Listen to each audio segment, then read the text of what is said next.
Efésios,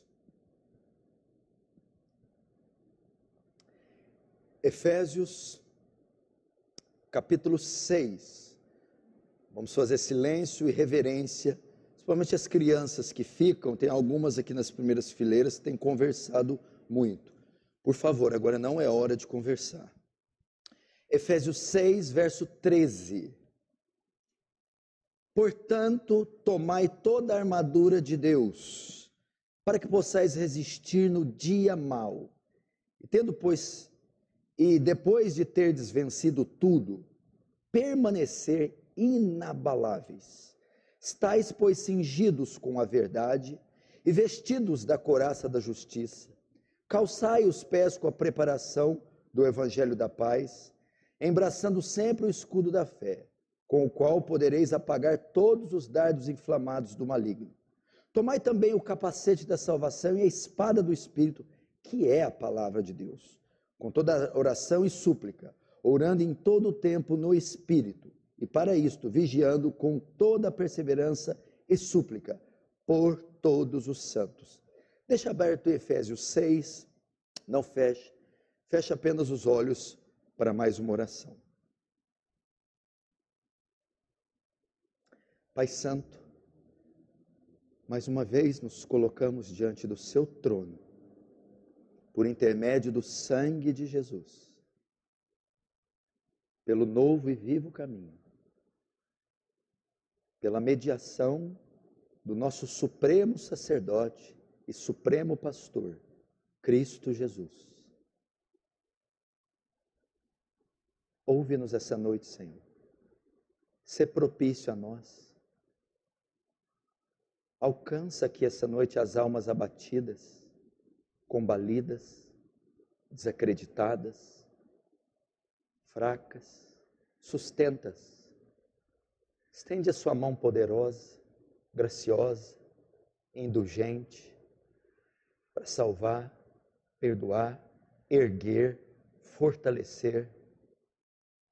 Despeja da tua graça, Senhor, viva, palpável, perceptível, intensa, poderosa, salvadora. E toma todo esse salão, mentes e corações, cativos à tua palavra. Penetra-te nos corações mais duros, ouvidos mais surdos e olhos mais cegos, para que vejam e ouçam e sintam tua gloriosa presença, no nome de Jesus. Amém. Irmãos, preste atenção. A minha mensagem essa noite é sobre a armadura de Deus. A armadura de Deus. A Escritura revela que os cristãos estão envolvidos em uma guerra. É muito importante você entender isso. O primeiro passo para a vitória, o primeiro passo para ser bem-sucedido na vida cristã é entender que todos nós estamos envolvidos em uma guerra, em uma batalha, em um combate. O crente precisa saber disso. Diferente do que esses falsos profetas ensinam, de prosperidade, cura, essas profecias mirabolantes de felicidade, paz e quietude, o que a Bíblia ensina é diametralmente oposto. É que o cristão, quando se converte, ele é inserido imediatamente em um combate, em uma guerra. Ele se recruta como um soldado para um exército rumo a um combate. E essa batalha, diferente dessa esfera física, terrena, ela se dá em campo espiritual. É um combate espiritual, é uma guerra espiritual. É uma guerra travada contra hostes, poderes, seres, hostes malignas, poderes malignos, espíritos malignos, espíritos invisíveis, espíritos imateriais, seres espirituais, anjos caídos, que a Bíblia classifica como demônios. Todo o crente está envolvido nesse tipo de batalha. E estes seres, junto com eles, trazem consigo toda sorte de tribulações. Então, a maioria das tribulações que nós estamos envolvidos são geradas por inimigos invisíveis, que molestam, oprimem, atacam a igreja de Cristo. E essa guerra, algumas vezes, se traduz em períodos. A guerra, ela é constante, ela se inicia no ato da conversão e termina só com a volta de Jesus ou com a glorificação. Entretanto, há períodos da guerra que ela se torna mais intensa, densa. E essa guerra, algumas das vezes, se traduz em fases, períodos. E Paulo menciona isso no verso 13. Ele diz assim: portanto, tomai toda a armadura de Deus, para que possais resistir no dia mau. O dia mau, essa guerra é traduzida aqui por Paulo como dia mau. O que quer dizer esse termo? Fala de uma fase, fala de períodos que o crente atravessa, fases que o crente atravessa de intensa adversidade, de intenso ataque do inimigo. É comum na vida do crente ele passar tribulações, provações, adversidades, ele passa isso o tempo todo. Entretanto, existem alguns períodos da nossa caminhada cristã, bem singulares, bem distintos, que essa adversidade, que essa tribulação, assume um nível jamais visto. É o que Paulo chama de dia mau. É o dia de um intenso ataque do inimigo. É o dia onde todos os canhões do inferno estão mirados para você. É um dia, é um tempo, uma fase que a tribulação atinge o seu nível máximo. E você vai atravessar. É aquilo que o salmista Davi escreveu: Senhor é meu pastor, nada me faltará, deitar-me faz por pastos verdejantes, guia-me para águas tranquilas, guia-me na vereda da justiça, por amor do teu nome. Ainda que eu andasse pelo vale da sombra e da morte, é esse vale, é o dia escuro, é o dia mau, é o dia sombrio. E talvez seja esse o retrato da sua vida. Essa palavra é destinada para aqueles que estão passando pelo vale da sombra e da morte, pelo dia mau. A palavra é para aqueles que estão entendendo que Satanás abriu fogo contra você e chamou toda a sua artilharia e está usando todos os recursos, todas as formas, a fim de oprimir, tentar, a fim de combater, dissuadir você da fé, a fim de tentar você a queda e a desistir do Senhor. Esse é o dia mau. Imagina a figura que eu já ilustrei aqui. Você mora num bairro de periferia, volta do serviço da faculdade às 10 da noite, em um ônibus circular. O ônibus te deixa num ponto de ônibus próximo à sua casa. Entre a sua casa e o ponto de ônibus tem uma praça, e sempre fica uma meia dúzia de marginais. Você passa por ali com algum receio, com alguma agilidade. São as nossas armadilhas diárias. Mas chega um dia que você desce do ônibus e tem 50 marginais. E você passa na praça e eles todos te cercam. Facas, paus, revólveres, estão todos drogados e eles vão te atacar. É o dia mau. É um dia de um ataque que não é convencional. É um dia de armadilhas e forças e tribulações fora do comum.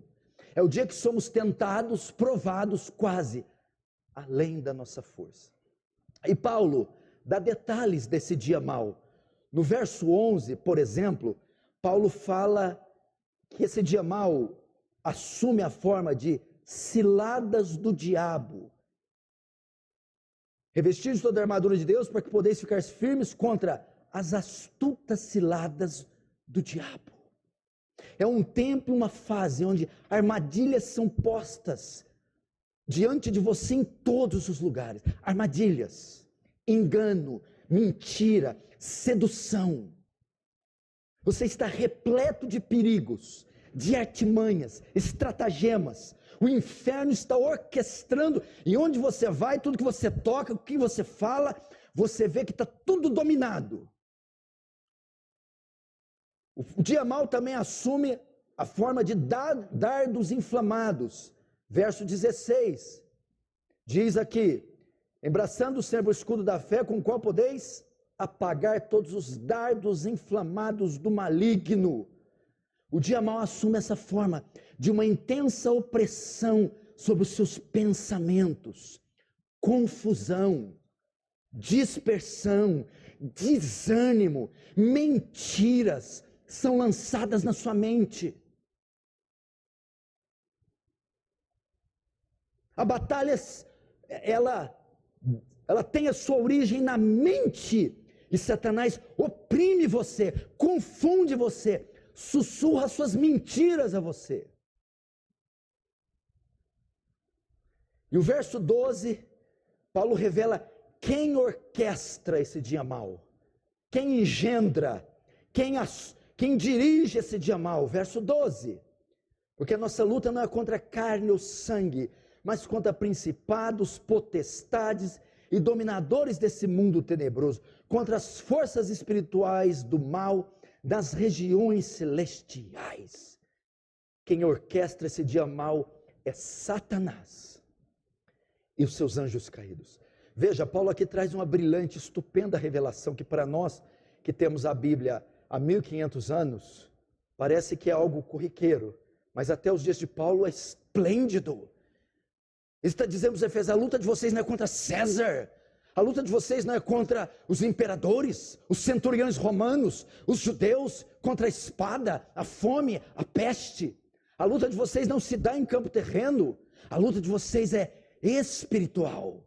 A luta de vocês é contra espíritos malignos, é contra as forças malignas invisíveis, é contra Satanás. Ele está por trás do dia mau, armando ciladas, armadilhas, oprimindo, pressionando, tentando, lançando suas setas, puxando o seu tapete, fechando o cerco contra você. Eu acredito, pela graça divina, que muitos dos que estão aqui sentados nessa igreja, e muitos dos que estão me assistindo pela internet, estão atravessando o dia mau. Estão passando por um momento que não compreendem, que não discernem, que não entendem, mas que têm os tentado e os provados no seu limite. De uma certa forma, eu acredito que dos últimos anos, de uns anos para cá, com esses enormes adventos de pandemia, colapso econômico no sistema de saúde, corrupção e jogos políticos, de uma forma, todos nós estamos passando pelo dia mau. Uma espécie de dia mau, uma espécie de tribulação que nos coloca na mesma categoria. Entretanto, esses dentro desse dia mau se distinguem dos demais.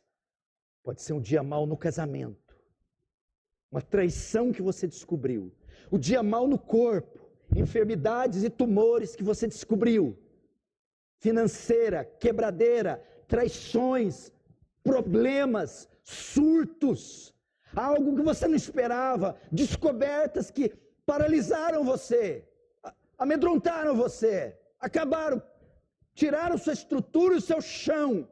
Você, meu Deus, eu não achei que isso era possível, que isso era provável. Que descoberta, que situação. Um dia mau, que só você e mais ninguém pode aquilatar, avaliar, mensurar.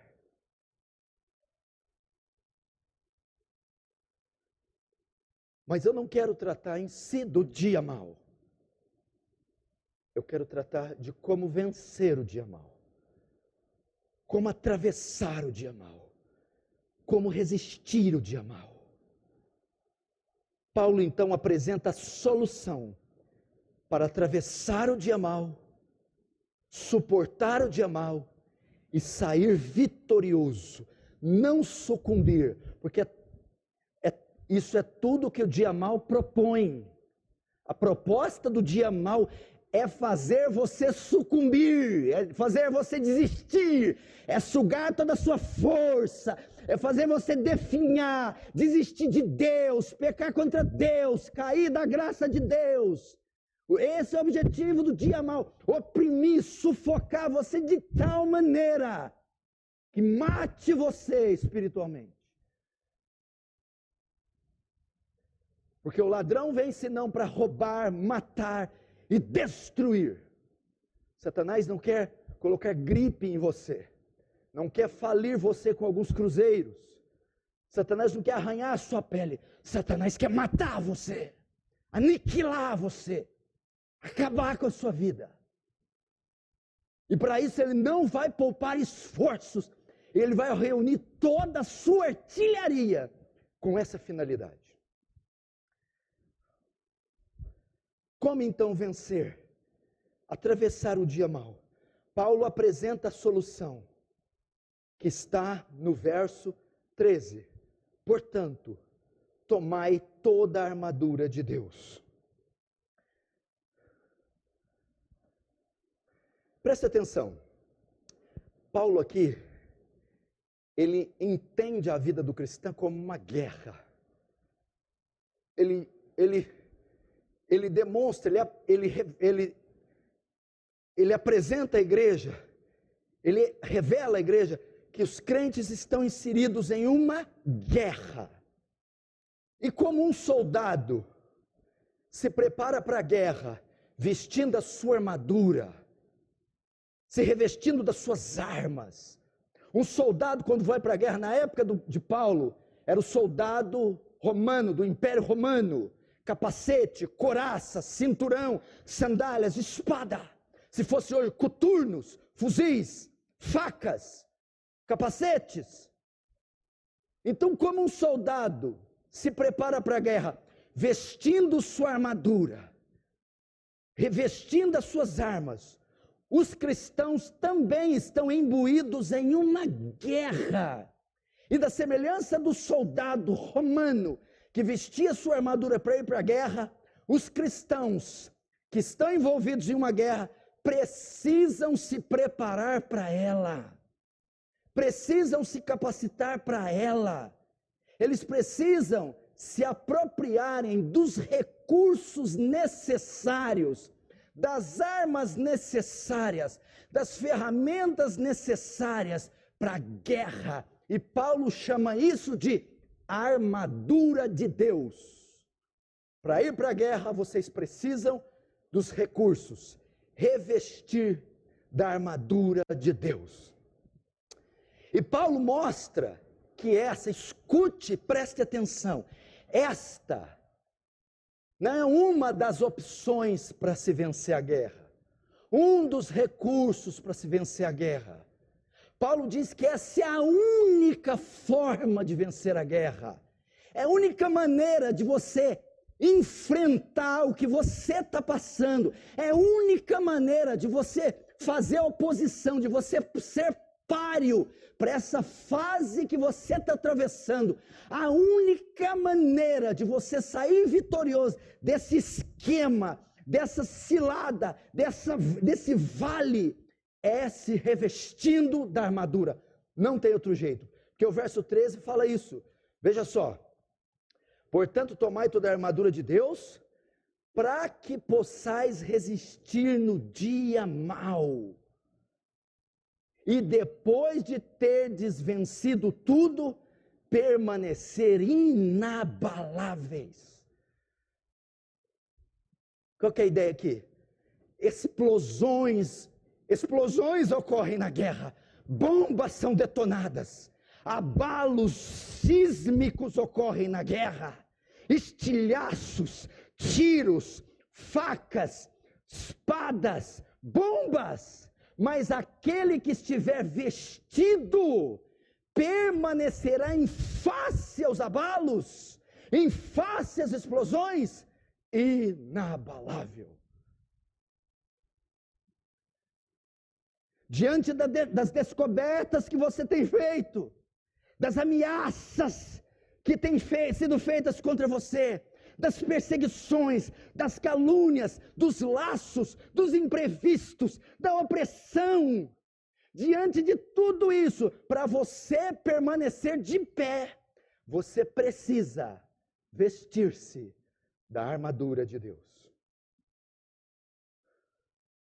Vestindo ela, tremam céus e tremam terra, venham tempestades, que ocorram explosões de amargura, abalos de perseguição, mas você ficará firme. Se você estiver vestido da armadura, venha o que vier, você ficará firme.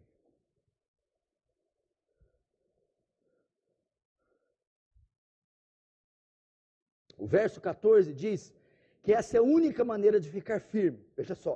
Estais, pois, firmes, cingindo-vos com, aí podemos resumir, com a armadura. Qual que é a ideia? Vocês só ficarão firmes se tomarem a armadura. Vocês só vão passar o dia mal. Só vão vencer essa angústia, essa tribulação, esse sofrimento, essa agonia, essa fase, essa situação que oprime você, se você se vestir da armadura de Deus. Agora, vamos para a armadura. No que consiste a armadura? Como se veste a armadura? O que Paulo está dizendo quando ele fala para os Efésios: olha, para vencer a batalha, que não é física, é espiritual, vocês precisam vestir da armadura. Paulo está usando a figura aqui de uma batalha da época do primeiro século, dos centuriões e dos soldados romanos. Ok? O soldado ia para a batalha contra o seu oponente. E para ele voltar vitorioso, sair da batalha vitorioso, ele tinha que se vestir de todas as peças da armadura. A armadura romana. E Paulo vai fazer uma metáfora e uma analogia com cada peça da armadura romana e mostrando como o cristão, assim como o soldado romano veste de couraça, capacete, sandália, sapato, o crente também tem que se vestir de cada peça da armadura, mas a armadura de Deus, mostrando o quê? Que não é uma armadura física, não é um combate físico, não são protestos, processos, bate-boca, briga, intriga, violência física. Não, é uma armadura espiritual. Vamos então para a armadura e para a primeira peça, ou as suas primeiras peças. O verso 14 diz assim, vamos lá. Estais, pois, firmes, cingindo-os com a verdade e vestindo da couraça da justiça. Paulo começa então descrevendo peça por peça da armadura e dizendo qual é a finalidade de cada peça no combate. E a primeira peça da armadura que Paulo pede para os cristãos vestir é o cinturão da verdade. O cinturão da verdade. Verso 14, estais, pois, firmes, cingido-vos, afivelados, com o cinto, no original não está aí, mas o cinto da verdade, né? Não, nessa tradução RA não está, mas há traduções que diz, estais cingidos, amarrados, afivelados, acinturados, com o cinturão da verdade. Na época de Paulo, para o centurião romano, o cinto era afivelado em torno da curta túnica que o soldado tinha. Dessa maneira, os membros ficavam firmes para a ação. Então, veja só, tinha sandálias, a couraça, tinha aqui onde ficava a espada, o escudo, o cinto. O que ele fazia? Ele alinhava, deixava firmes todas as outras peças da armadura. Fazia com que a espada, fazia com que a couraça, todas ficassem firmes. Dava estrutura ao restante da armadura. Então ele podia pôr aqui e descansar a sua espada, uma grande, outra menor, a couraça ficava toda alinhada na frente, nas costas. Então, quando ele passava o cinto e afivelava bem apertado, dava estabilidade à armadura. E Paulo está dizendo que a semelhança do soldado que punha um cinto para se cingir, nós temos que nos cingir, nós temos que nos afivelar da verdade. Como afivelamos um cinto, temos que nos afivelar da verdade. O que é isso? Paulo está dizendo que é a verdade que nos sustenta no dia mau, no dia de perseguição, no dia de tribulação. É a verdade que nos traz firmeza e equilíbrio. Então, para vencer a guerra espiritual, para vencer o dia mau, você precisa estar cingido, alicerçado na verdade. Como assim? O que Paulo está dizendo em miúdos? É a verdade em oposição à mentira. É a verdade em oposição ao engano. É a verdade diante da sedução que vem diante de nós, da mentira que se apresenta diante de nós. É a verdade diante do desânimo que se apresenta diante de nós. E como nós vencemos a sedução do inimigo, o engano proposto pelo inimigo, as mentiras propostas pelo inimigo, o desânimo, os laços que são colocados diante de nós. É com a verdade, é cingidos na verdade, é alicerçados na verdade. E como eu me cinjo dessa verdade? Como eu me afivelo dessa verdade? Como eu me aproprio dessa verdade? A ideia de Paulo aqui é que, para você atravessar esse período, você tem que todos os dias se imergir na verdade. É correr para as promessas de Deus. Jesus disse: conhecereis a verdade e a verdade vos libertará. É você ter consciência da verdade, é conhecer as Escrituras, é conhecer o que Deus diz ao seu respeito, o que Deus diz sobre essa situação, é o que Deus fala na sua palavra. Se vestir da verdade, se afivelar da verdade, é você crer nas promessas, crer na palavra de Deus, é você ir até as Escrituras, e você se apoderar das promessas de Deus. Assim que você vence o dia mau. Há cristãos titubeando por quê? Não conhecem as promessas, não conhecem a palavra de Deus, não se saturam da verdade, não entendem a cosmovisão cristã, não entendem a origem da batalha, não entendem o oponente da batalha, não entendem o senhor da batalha, as armas da batalha, não conhecem. É só na verdade. Jesus disse: eu sou o caminho, a verdade e a vida.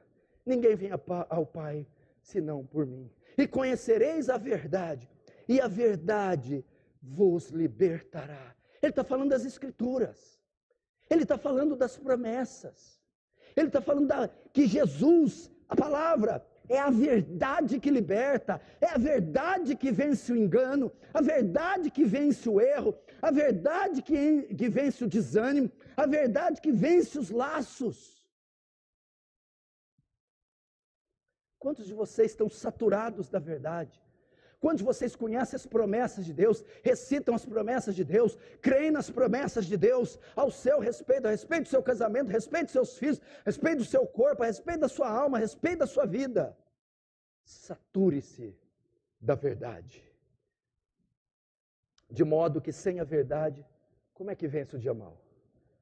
Pessoas que não leem nesse livro, que vazem desse livro um manual de consulta, pessoas que vivem de revelação e profecia, mas não consultam a verdadeira revelação e profecia, são presas fáceis para o diabo. Como você vai vencer um estrategista como o diabo? Um mentiroso, sedutor, sem um manual de conduta cristã, sem doutrina, sem preceitos, sem mandamentos, sem testemunhos, sem a lei, sem o evangelho. Impossível. É impossível. Oséias disse: o meu povo se perde por falta de conhecimento. A ignorância aprisiona, mas o conhecimento liberta. Segunda peça da armadura, para você vencer o dia mau. A couraça da justiça, verso 14. Estais, pois, firmes, cingindo-vos com a verdade e vestindo-vos da couraça da justiça.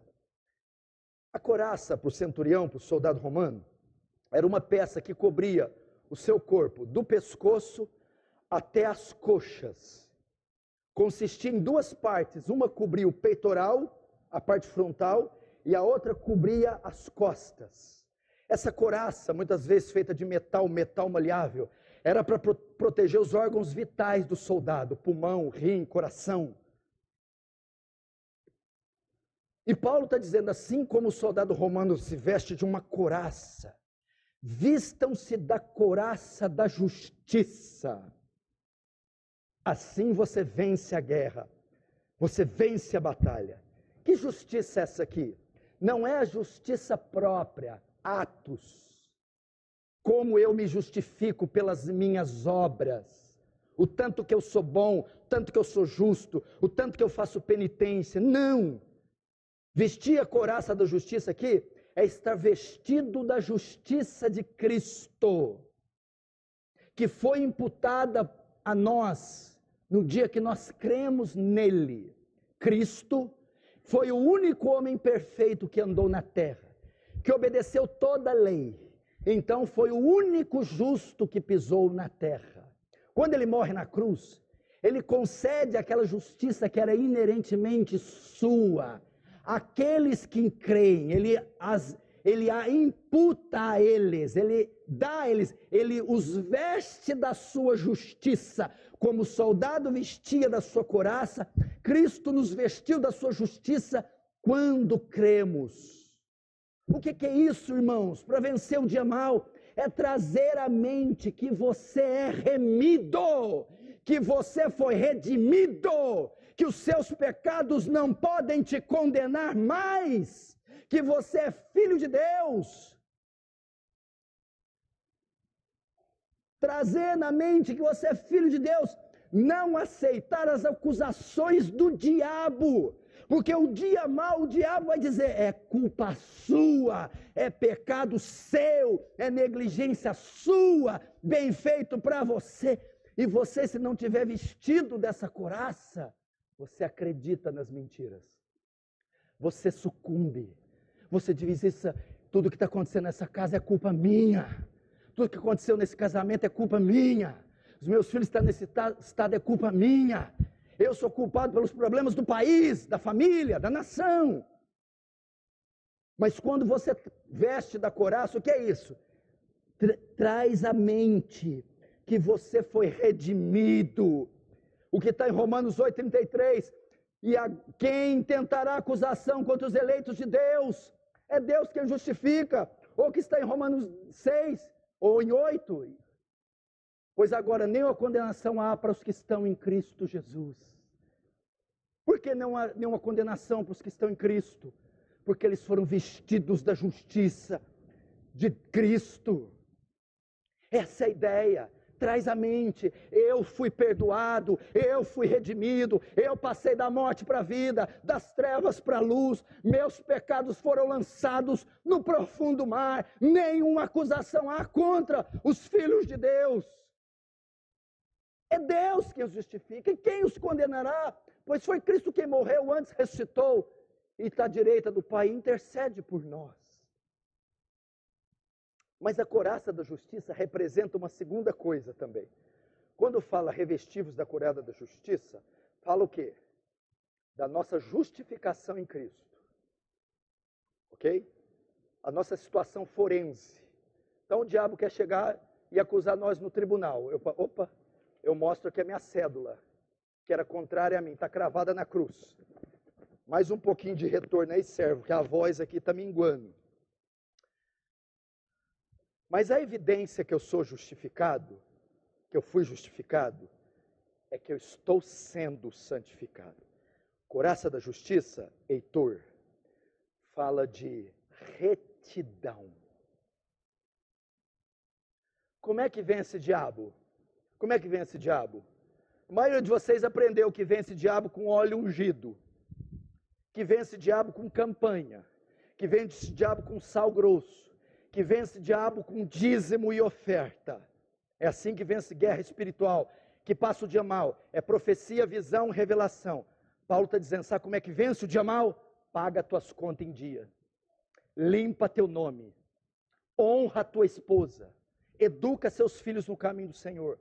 Para de falar mentira. É a única arma contra o diabo. É vida reta. Ser santo. Para com essa sujeira na papelada.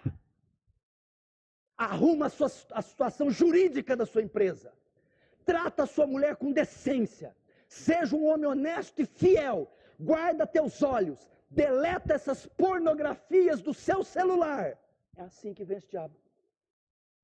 Reconcilia com pessoa que está cheia de rancor, ferida, mágoa. Senão o diabo vai continuar. Pode ungir a casa, pode chamar profeta e apóstolo, pode pôr sal e pão, pode pedir oração forte para pastor, pode fazer macumba evangélica. Enquanto você não deitar fora os ídolos, tirar os anátemas, você não vai sair do dia mau. Está na tribulação, está pedindo, Deus me livra, mas não perdoa a cunhada, mas tem ódio da irmã, mas é fofoqueira e linguaruda, mas é sensual. É impossível. Mas o nome está sujo, mas é picareta na praça, mas é um cavalo com a esposa. Esqueça, você está dando comida para demônio, eles estão bem gordos, estão demonaço. Vida santa, vida santa. Fecha as brechas, fecha as arestas, paga suas contas, reconcilia com as pessoas que você magoou, pede perdão, arruma as coisas, põe as coisas no lugar, põe as coisas em dia. E não é só externa não, interna também, coração, mágoa, ferida, ressentimento, ódio, vingança, inveja, cobiça, sensualidade. Limpa, limpa. Efésios 4:7 diz assim, dentro disso aqui, vestivos da couraça da justiça. Efésios 4:27 diz assim, não deis lugar ao diabo. Lembra do rei Acabe? Foi sair numa batalha, quando ele se aliançou com o rei Josafá, e ele vestiu a armadura para disfarçar, para ninguém conhecer ele. Mas na armadura tinha uma brechinha aqui pertinho da costela. Aí um soldado do exército inimigo atirou uma flecha. A flecha veio bem aqui, onde tinha uma brechinha na armadura. Matou o rei Acabe. É isso que Paulo está dizendo. Não deis brechinha. Não deis lugar ao diabo. O que é a brechinha? É o filminho pornô. É a nota fria. É aquela conversinha fiada com outras mulheres no celular. É a conversa, é uma coisa mal feita. É a brecha. Você está dando lugar, Satanás. Você está abrindo a porta falando, diabo, entra, quer tomar um café? Dorme aí, diabo. Não deis lugar ao diabo. Não brinca com isso, meu irmão. Você dá uma brecha, ele entra, ele mata, ele destrói.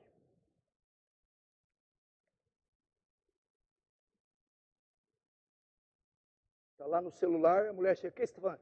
Depois eu te ligo. Oi, amor. Ninguém estava falando? Nada, ninguém. Depois eu te ligo.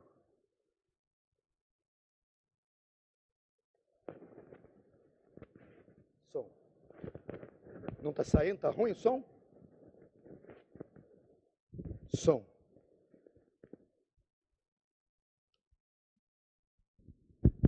Som.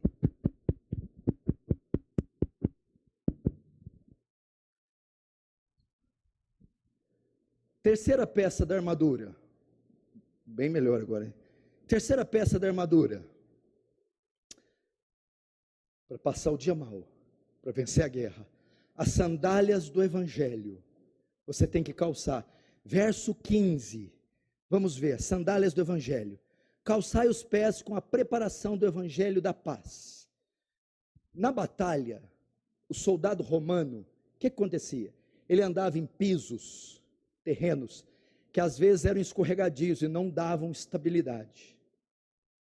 Então ele usava uma sandália ou um sapato com pinos e cravos que cravavam na terra e davam-lhe estabilidade para a luta. E era comum também o soldado inimigo jogar objetos pontiagudos para perfurar os pés dos soldados. Então aquela sandália romana dava estabilidade e protegia os pés de objetos pontiagudos na sua luta da batalha. Paulo está dizendo que para vencer o dia mau, eu preciso desta peça, o evangelho da paz, senão eu não venço. O que isso quer dizer? O que quer dizer? Calçai os pés, assim como o romano calça com a sandália cheia de cravo, calça seus pés, calça do evangelho da paz. O que isso quer dizer? A paz que o evangelho nos concedeu no momento que cremos. A paz que o evangelho te concedeu serve de preparação para a guerra, de sustento para a guerra, de alicerce para a guerra. Que era isso? Presta atenção. Estávamos em guerra com Deus. Romanos 5 diz que nós éramos inimigos de Deus, que a ira de Deus pairava sobre nós, os filhos da desobediência. Agora o evangelho nos reconciliou. Justificados, pois, pela fé, nós temos paz para com Deus. O evangelho nos reconcilia. Ele fez nós fazermos as pazes com Deus. Nós temos a paz de Deus em nós. O que significa isso? Que Paulo está dizendo, você vai entrar na peleja, antes Deus era seu inimigo, agora você foi reconciliado, você fez as pazes com Ele, de modo que Deus está do seu lado.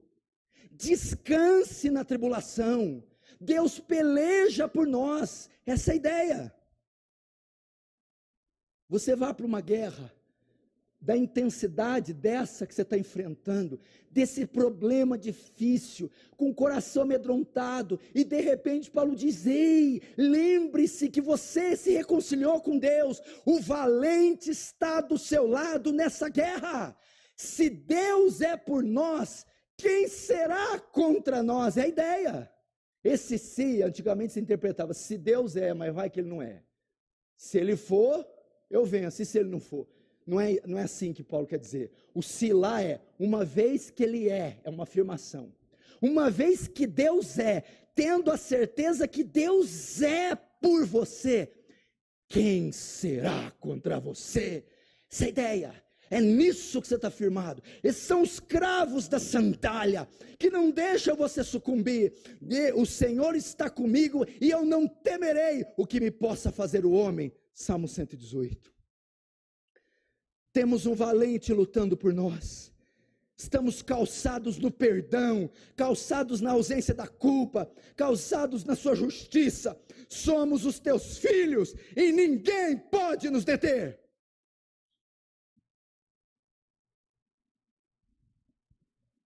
É assim. Está vendo? Como é que você está entrando na batalha? A verdade me cingindo. A verdade que é Cristo que liberta. Alicerçado na verdade, contra a mentira, contra o engano, contra o desânimo, contra a sedução, contra a opressão. Eu vou com a verdade, eu vou com a palavra de Deus, firme nas promessas, crendo na revelação, crendo na palavra, crendo na escritura. Aqui, meu irmão, a revelação, a revelação, a penca de revelação aqui. Segundo, eu me visto da couraça da justiça. O diabo me acusa de cá, me acusa de lá, vem me oprimindo de lá, mas não, a justiça de Cristo foi imputada sobre mim e nenhuma acusação prevalece. Isso também aponta para uma vida reta, santa. E a terceira, eu entro nessa guerra sabendo, tem um do meu lado. um poderoso guerreiro, que excede muito a Golias, que excede muito a Sansão, que excede muito a Elias, que excede muito a Hércules, que excede muito aos deuses da mitologia grega. O Jeová, Deus dos exércitos, luta por mim. Lembra o que disse para o rei Josafá? Não temais, nessa guerra não tereis que pelejar, o Senhor teu Deus pelejará por vós. Lembra quando Israel estava encurralado entre o Mar Vermelho e os soldados dos egípcios? Ele disse: ficai quietos e vede o grande livramento que eu opero por vós. E o mar se fendeu, e Deus lutou por eles e afogou os egípcios. Essa é a ideia. A paz de Deus, que excede todo o mundo. Quarta peça da armadura, para vencer o dia mau. Agora, é a maior arma de defesa, o escudo da fé. Vamos ver o verso 16. Embraçando sempre o escudo da fé, com o qual podereis apagar todos os dardos inflamados do maligno. Veja só, escute isso aqui. Entre as armas defensivas do soldado romano, estava o escudo para a proteção de todo o corpo. Era um escudo retangular enorme, no original grego é folha de porta, parecia uma porta. Quem já viu o gladiador, quem já viu o soldado romano, viu o tamanho do escudo. O escudo tem 1,80 m de tamanho. E esse escudo era uma proteção que ia do pescoço até os pés. E a cabeça era guardada pelo elmo, pelo capacete. E protegia de golpes das espadas, esse escudo.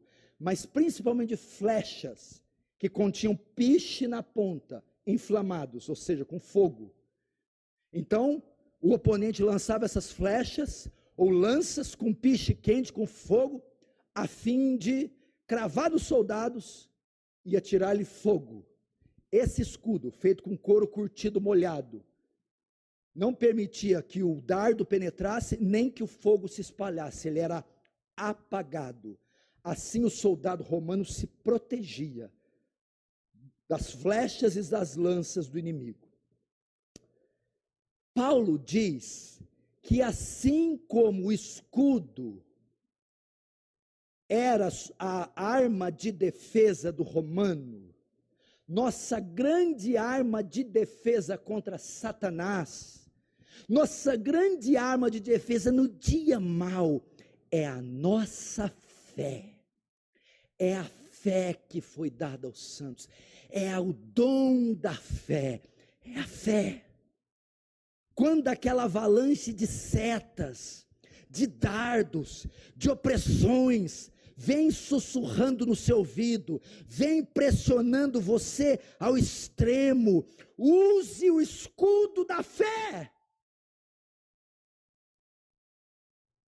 Quando Satanás dispara toda a sua artilharia, dados inflamados, são setas, são ciladas, são situações que inflamam, ou seja, contaminam o coração, que proliferam por todo o seu ser, que levam você a se seduzir, te oprime, te deixa depressivo, domina você, contém você, mobiliza você todo, acaba com você. E Paulo está dizendo, para você evitar que essa situação, forjada pelo diabo ou não, venha fazer você sucumbir, se defenda com o escudo da fé. É a fé.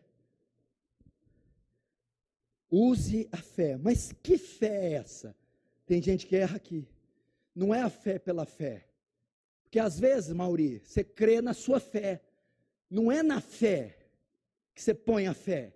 É no objeto da fé.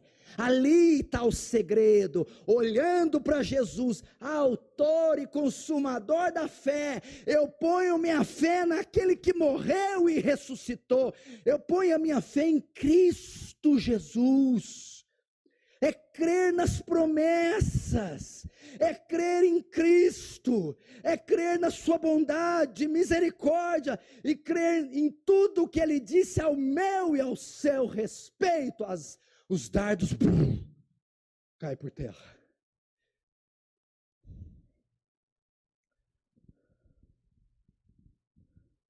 o escudo da fé. Quando Satanás sussurra, você é um derrotado, você responde, em todas essas coisas sou mais que vencedor, com a fé. Você diz, você é um bastardo, você não vai a lugar nenhum, você diz, não, eu sou herdeiro e cordeiro com Cristo. A fé, nas promessas, crer no Senhor, será salvo tu e a tua casa. Eu, o Senhor, repudio o divórcio. Olha as promessas que Ele tem. Ensina a criança o caminho que ela deve andar, e quando crescer não se esquecerá. Olha a fé.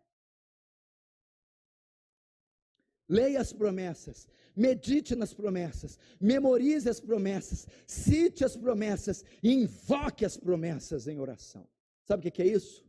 Paulo está dizendo, exercita a tua fé. Você já viu um soldado antes de ir para a guerra? Vamos pegar a ilustração aqui do Lucas Coral, que ele se formou para bombeiro. Antes dele participar da primeira operação, ele teve que treinar, ele teve que nadar várias horas, socorrer pessoas afogando, ele teve que passar por um monte de simulações. Ele exercitou, para que quando ele foi no seu primeiro incêndio, socorreu o primeiro incêndio, ele saísse vitorioso, porque ele exercitou as táticas do seu ofício. Paulo está dizendo, exercite sua fé, confie, é olhar para Deus e confiar nesse momento difícil, minha irmã, que Ele vai livrar você, é confiar que o seu Deus é mais poderoso que essa tribulação, é confiar que os teus filhos estão nas mãos dEle, e que nenhuma das suas orações caiu por terra, é confiar que Deus não te tirou lá da onde tirou, para deixar você perecer no caminho e ser uma derrotada, é confiar. Nesse momento do dia mal, nós temos a tendência de perder a esperança, de nos abatermos. E Deus está ensinando, vença esses dardos malditos, essas mentiras, esses sussurros mentirosos, essas armadilhas, com a fé. Com a fé. Quinta peça da armadura, o capacete da salvação. Como que você vence o dia mal? Verso 17, tomai também o capacete da salvação, e a espada, não, só o capacete, tomai também o capacete da salvação. A quinta peça que o soldado tinha que colocar para ir para a guerra, era o capacete. O capacete era um elmo de metal, que ele punha, a fim de proteger a parte mais vital do corpo, a cabeça, o cérebro, porque qualquer golpe na cabeça era fatal. Então o grande alvo dos inimigos era a cabeça, porque sabia que um golpe só aniquilava o exército, o soldado. O soldado romano, sabendo disso, não ia para a guerra com a cabeça desprotegida, ele colocava um capacete. O que Paulo está dizendo aqui? Escuta, irmãs e irmãos, vocês querem passar esse dia, vocês querem vencer o diabo e essa tribulação, protejam a mente de vocês. A mente é o principal alvo do diabo. A guerra espiritual não dá no terreiro de macumba. Diabo não está perdendo tempo no terreiro de macumba.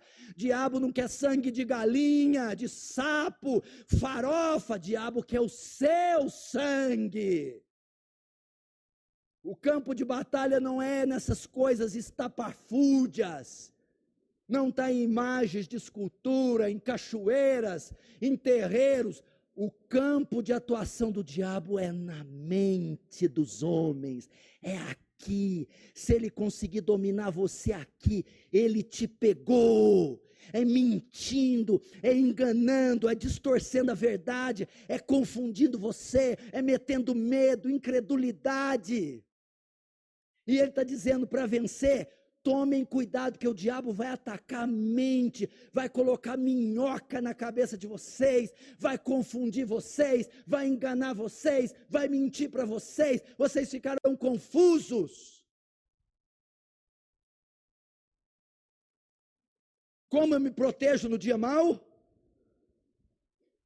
O objetivo do diabo ao atacar sua mente é fazer você desistir, é fazer você se sentir culpado. E vou mais além ainda, Fabrício, é mais longe ainda.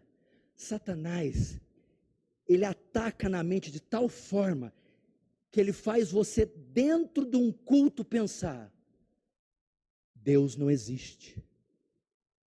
O que eu estou fazendo aqui? Você fica até confuso. Você questiona até a existência de Deus. Você questiona o amor de Deus. Deus não me ama. Deus não ama ninguém. Deus é uma farsa. Esse negócio que esse pastor prega não é desse jeito não. Não precisa seguir assim não. Deus é do meu jeito. A Bíblia é do meu jeito. Eu faço do meu jeito. É diabo atacando. Sabe o que mais que ele ataca na mente? Você comete um pecado grotesco. E o diabo diz: não, isso aí é bobagem. Isso não é pecado não. Isso é tranquilo. Toma um banho que passa. Isso é tranquilo. Minimiza o pecado. Minimiza a glória de Deus. Faz você viver uma vida subjetiva, relativa, abstrata, numa coisa sólida, objetiva, direta, um negócio confuso na mente. Por isso Paulo diz assim: protejam a mente.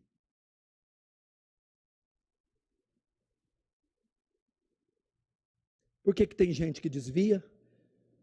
Tomou uma espadada na cabeça. Está com a cabeça desprotegida. Por que tem gente que vira herege, começa a fazer coisa absurda? Tomou uma espadada na cabeça. Mente. Por que tem um dia sua esposa começa a ficar biruta? O que essa mulher ficou maluca? O que é isso aqui? Mente. Marido. Mente. A cabeça está desprotegida, e ele vai, e ele confunde, e ele bota os seus ovos, igual aquela mosca varejeira, bota os ovos de engano, de confusão, e aí aquele irmão, aquela irmã, aquela pessoa fica maluca, começa a fazer e falar e agir com coisas mais estranhas. As principais pessoas que desviam, que caem da graça, que adulteram, que fazem o diabo, que metem-se em loucura, é porque perderam a batalha na mente. Você já viu? De repente, fulano está na igreja, quietinho, crente, começa com as ideias malucas, fazer coisa maluca, se envolver com coisa maluca. Mente. Começa a se envolver, não, essa igreja sua aí, não tá, eu estou indo numa igreja aí que o nome de Deus não é isso, é Yehoshua, né? Você está errado, você, pastor Paulo. É umas coisas malucas. E como eu me protejo nessa principal área? Como eu me protejo no dia mau? Proteja sua mente com o capacete da salvação. O que é isso? Rogo-vos pela compaixão de Deus, rogo-vos que não vos conformeis com esse século. Não, rogo-vos pela compaixão de Deus, que apresentei vosso corpo como sacrifício santo, vivo e agradável a Deus.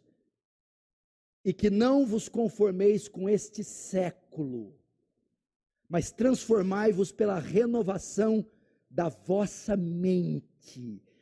Só uma mente transformada, só uma mente renovada vai ficar livre do bombardeio do diabo. O que é o capacete da salvação? É só um salvo, é só uma mente regenerada, é a certeza da salvação, é dizer: não, eu sei em quem tenho crido, não, eu sou salvo, eu sou filho de Deus, eu tenho certeza disso. Vai-te, Satanás.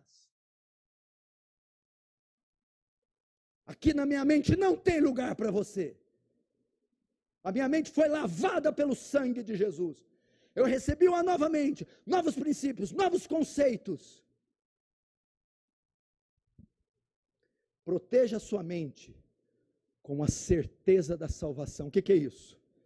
Por que gente derrapa, cai, faz esses escândalos? Porque o diabo confunde dizendo: você não é salvo, você não é filho de Deus, você não deve estar aqui, um homem como você não pode estar aqui, você não pode pegar na escritura, você não é digno da palavra, some daqui, você não é crente coisa nenhuma, e ele vai deixando-se atingir por essas ideias, e vai balançando, e vai cambaleando, e o diabo pega ali na mente, vestiu o capacete, é um capacete, mas porque dá salvação, é de uma mente salva, regenerada, transformada, renovada, é a certeza que eu sou salvo, que eu sou filho de Deus. Assim esses golpes, pim, vai bater no elmo e não vão ferir minha cabeça. Nutra a sua mente com a palavra, guarde a sua mente, chega de mídia social, chega dessa parafernália que entope a sua mente de poluição. Quem que aguenta tanto Facebook, Instagram, quem que atenda tanta internet, tanta coisa, tanto jornal, a mente está infestada de lixo, ela se torna um ninho para Satanás. Purifica a tua mente com a palavra. Sexta e última peça, já estamos terminando, para vencer o dia mau. A espada do Espírito, a sexta peça, verso 17. Tomai também o capacete da salvação e a espada do Espírito, que é a palavra de Deus. Agora, todas as armas foram armas de defesa. Agora Paulo vai para uma nova seção da armadura, e ele vai para a arma de ataque. O soldado romano tinha duas espadas, uma grande, enorme, e uma menor, uma espécie de punhal. Essa aqui é a figura da espada curta, aquela que o soldado romano pesadamente armado levava e esgrimava e manejava, e com ela não só se defendia, mas também atacava os seus inimigos. É uma arma de ataque.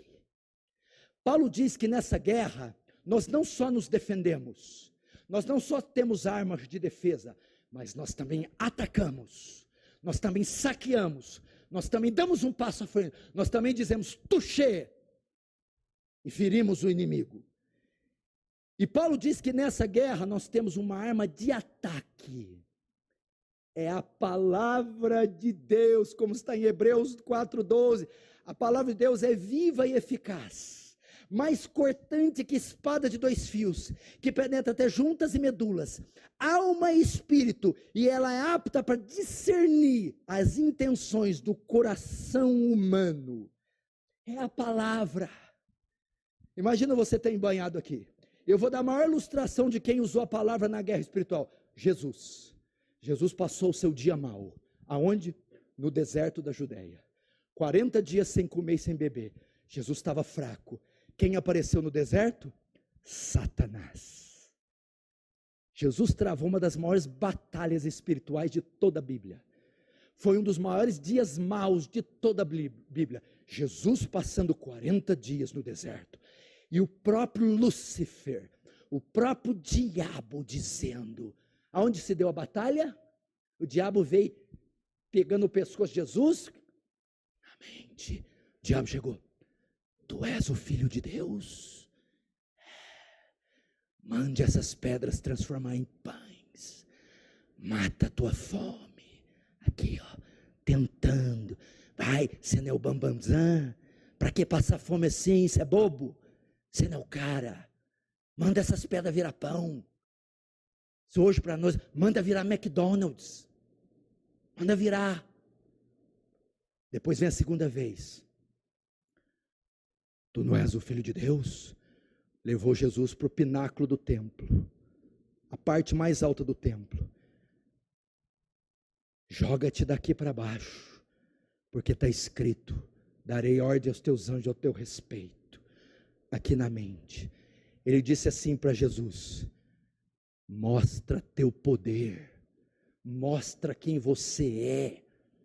Terceiro, levou para um lugar, mostrou todos os reinos, cassino de Las Vegas, as chacretes do Chacrinha, lembra do Chacrinha? As chacretes, os cassinos, os Rolls Royce, cocaína, balada, ouro, poder, e disse assim para Jesus, o diabo, aqui ó, no ouvidinho aqui, ó. Está vendo esses reinos, essas mulheres, esse ouro, esse carro? Eu te darei, porque a mim foi dado, se prostrado me adorar. 3 ataques o diabo desferiu contra Jesus. Manda as pedras transformar em pães, satisfaz o desejo da tua carne. Joga-te daqui para baixo, mostra teu poder. E se você me adorar, eu te darei os reinos. Sabe o que o diabo falou nessa terceira tentação, Raquel? Quando ele falou assim, olha isso aqui. Esse diabo não é brinquedo não. Mostrou os reinos e diz assim, ó, se prostrados me adorar, eu te darei os reinos. O diabo estava propondo assim para Jesus, desiste do seu chamado messiânico, desiste da cruz, desiste da sua obra, desiste da fé, desiste do teu pai. Não é assim que ele fala para nós? Ele chega para nós, sacia a tua carne, sai com a outra, camarada, larga essa aí. Não é assim que ele nos tenta? Mostra que você é melhor que os outros. E terceiro, não é assim que ele nos tenta? Sai dessa igreja, abandona a fé, sai disso aí, larga essa Bíblia, vai viver a tua vida. Imagina a pressão, 3 mísseis, 3 bombas, o dia mau de Jesus. Como é que Jesus saiu dessa? Jesus tinha um espadão ali, Jesus fez, como é que ele usa? A palavra, a espada do Espírito, que é a palavra de Deus. Jesus disse, diabo, está escrito, na primeira tentação, não só de pão viverá o homem, mas de toda a palavra que procede da boca de Deus. Deuteronômio 8, venceu. Segundo, pega a espada do Espírito novo, Deuteronômio 6, está escrito, diabo, ao Senhor teu Deus adorarás, e só a Ele servirás. Venceu mais uma vez. E terceiro, quando ele diz, salta-te daqui e pula lá embaixo. Jesus usa a palavra no Deuteronômio 6, está escrito, não tentarás o Senhor teu Deus. Vai-te, Satanás.